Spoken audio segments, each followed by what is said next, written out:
objectives in this lesson, the students will be able to take note of considerations that are to be applied to teaching number, including this when writing down music lesson plan as necessary, and learn examples of approaches and activities that may be used for teaching content pertaining to the number. So, the previous lesson presented content that a music teacher needs to know to be able to impart something regarding number. In this lesson, we will look at ways on how we teachers can deliver this to our classes. So last meeting, bakit? Si Sarah may yung sila na ituto nila sa to kung sa ang temple, kung sa itong mga instrument na magamit para mag-teach of music sa mga bata. And then, karon ako, kay ang ang lesson is kung paunsa ang mga ways para matudlo. So, the following are several questions that an elementary music teacher has to think about before teaching this lesson pertaining to the verse. So, naan yung mga questions sa mga teachers before ka matudlo sa mga bata. Like, naanak ka sa field, kaya ka na mabimuhang may mga hala. Kung sa mga ang first step para tutuan ang mga bata, di ba, nanak-enjoy ko. So, first is how do I teach the difference between speaking and singing? So, unsa ka? Para sa inyo, unsa na magtudlo ang kanakuan? Reading o singing. Unsa? Ano idea? Okay, so one activity that you will do is to find examples of a song based on a poem. A good example would be nursery rhyme songs like Humpty Dumpty. Let the students recite it first as a poem, and then afterward, let them sing it as a song. So, like, kanakuan, ang best example, ano na activity kay kanakuan, mga poems bitaw. Kay kanang imuhang ipakuan sa silaha, imuhang mga nursery rhymes, imuha sa ipa-poem sa ilaha, ipatula sa imo sa ilaha, ayha nimo, introduce, ayha ka magpatag sa ilaha, o kanakuan. Sino na tono, kay para mas dali sila, kaya naka-memorize naman sila sa kanong tula, so inipatagal na nimo tono ang tula, kay dali na lang sa ilaha, and busy na po sa ilaha, kay grade 1 ba ya? So ang grade 1 kay kanang kanara yung mga sayon, kay kung katulisod-lisod na, mag-lisod na sa ilaha, and then, so afterward, you may ask them to describe the similarities and differences between speaking and singing. So kato, makakuha na sila kung sa kalalikan sa singing o sa speaking. And then such as the constructions of phrases, sentences, and how they are delivered in singing and speaking. So, like, ano siya ang example, Humpty Dumpty. So, kinsay gusto mo tulaan si Alan. Kung si Alan, gabi na practice si Alan. Saan mo Alan ka? Saan magtula ang Humpty Dumpty? Saan magtula? Saan siya practical? Sige, Annalyn! Kaya nagawala si Annalyn. Saan Annalyn? Okay, saan? Humpty Dumpty. Sige, gawin na lang tanan. Sige, parawalan ko. Sige daw.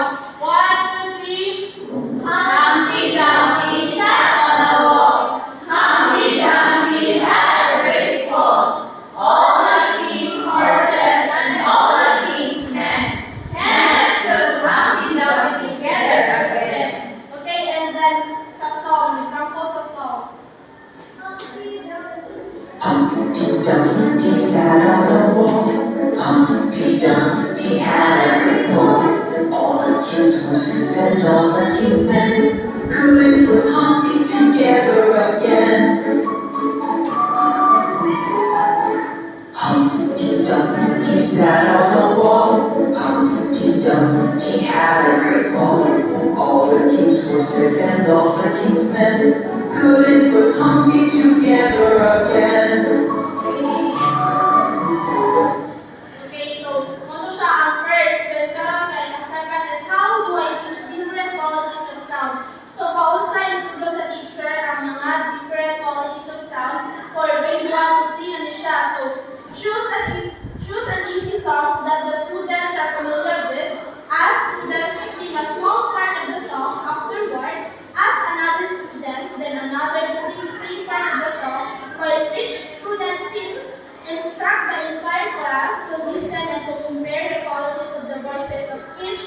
of their classmates who sang the song. So, ang example ano like for example, si Almayra, yung kanta siya o katong kuan, yung kanta siya o katong Humpty Dumpty, nana, di mo man di pa kanta na po ni kuan, ni Gina Joy, and then, di mo na po like, same lang mo og lyrics nga gikanta, pero ang imuha mo, lahi-lahi mo og kanang lahi-lahi mo voice, lahi-lahi mo kung giunsa ninyo pag-deliver ang kanta. So, muna yun naman, ang mga other na mga students, like, maminaw na na sila din, makuha na nila sa lahang mind niya, ay, lahi-lahi ang ilahang voice, hindi sila pinikaong voice, muna yung masunod sa mind sa mga bata. Dayon, so they will have to come up with different adjective or monotone giingon, and then encourage them to use a wide array of words or ideas. And then another activity that you will use is to play recording of different sound found in the environment. As you play each track or recording, let the student guess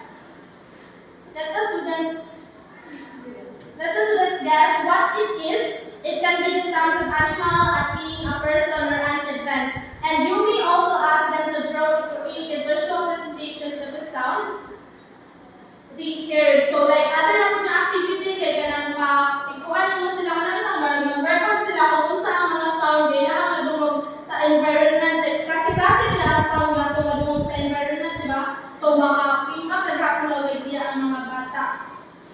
And then, 3 is how do I present the topic about different musical instruments. So, kanina, paunsa na to present ang different classical instruments sa mga bata. Like, for example, gusto nila ako matulo sa mga bata o paunsa mag-strum o guitar na ikaw ang teacher kay kanang wala kay guitar na makakita sa mga bata. So, ang mga bata, kung wala mabuting object na manipulate nila, manisod silang sabot. Diba, nakakuan ng mga nanabay mga kaniwan sa bata, no? Na if kanang wala si dili nila magpunta na sa kabutang or dili na nila manipulate ng butang na lisod sila o kanakuan, maglisod sila o sabot or maglisod sila kung paunsa.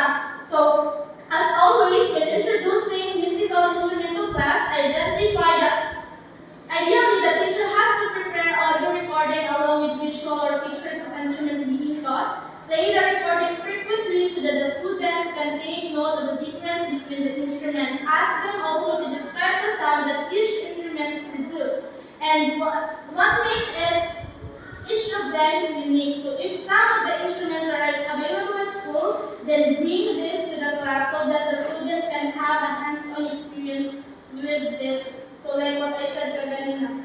And then number 4, how do I teach them about the difference between soprano, alto, tenor, and bass? So, recording may be used to differentiate these voice classifications if the teacher can find an audio or video recording of the duet between the female voice, such as the flower duet of Leo Delibes opera of Lakme. So, kanina ito ang opera ka na example, pakita na ko sa inyo niya. And then, it would be a great listening exercise for the students can hear which voice sings the upper line, which is the soprano, and which sings the lower line, it's the alto. So, the same procedures to differentiate between tenor and bass voices. So, parang pausa ka magtulog sa mga lahin-lahin na tono. Like, perhaps may kabuhat na sa Jerry, so nakatog, separate niya ang sa higher note, tapos sa lower note, and tapos sa second voice lang, like, inanak siya. And then, tenor is a vocal range of male singer that sits between baritone and countertenor. It is one of the highest male voice type and is often featured in opera, choral music, and temporary genre. So as bass is the lowest male vocal range known for its deep, rich, and resonant tone. It's commonly found in opera, choral music, and various modern genres. So, muna siya yung example sa tenor, soprano. There was a ship that put to sea, and there the ship was very empty. There is the rock that brought it down, no one believers know.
So